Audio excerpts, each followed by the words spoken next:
Now, Kenya's sensational cup final victory over Fiji and Singapore certainly raised eyebrows across the rugby-watching world. The underdogs had beaten the world champions, and in convincing fashion. The first ever cup title for the East Africans was celebrated across the continent. And for South Africa's rugby team, who are chasing series leaders Fiji for the overall title, they were delighted because Kenya's win cut the gap on the South Sea Islanders. South African rugby is often considered a big brother to Kenya in the sport, and they knew sooner or later Kenya was bound to claim its maiden circuit win. The win in Singapore moved Kenya to 7th on the log, while South Africa are 2nd. That's just 8 points behind Fiji. Electric feet. There is 5-0, 50 tries for the number 11.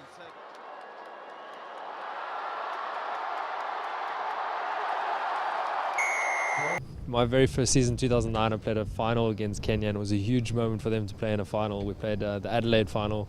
We ended up winning the tournament, but back then already showing signs of what a powerhouse they can be. And I think the rugby they played this weekend in Singapore was second to none. They have a massive power game.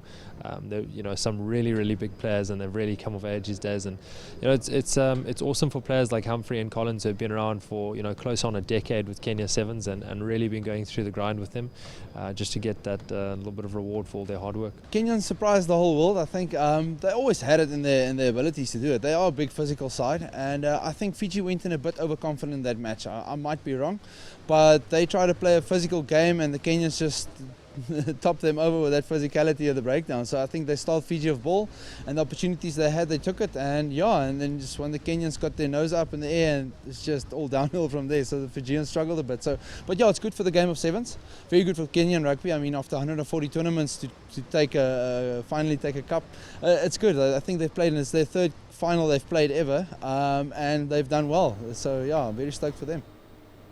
Well, for more on Kenya's historic performance at the Singapore Rugby Sevens, we're now joined in studio by Benjamin AYIMBA, the Kenya Rugby Sevens coach. Firstly, Benjamin, a big congratulations to you and the team.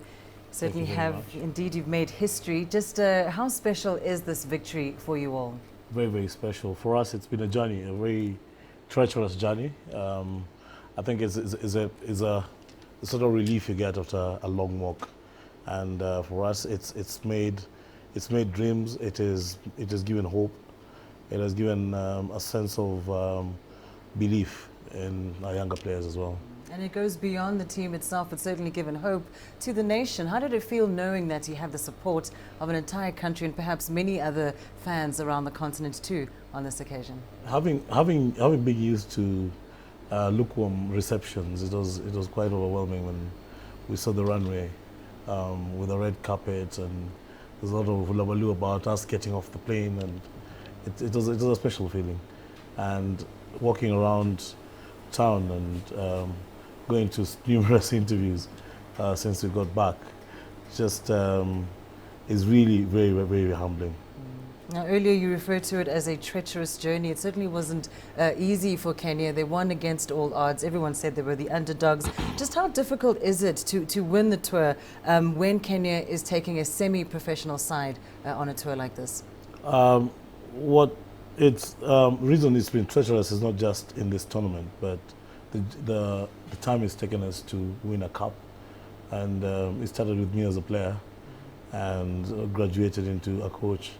Went out and come back in, and it's been very taxing because we all know that rugby won't put food on the table or pay your rent, so we've had to look for other means to survive.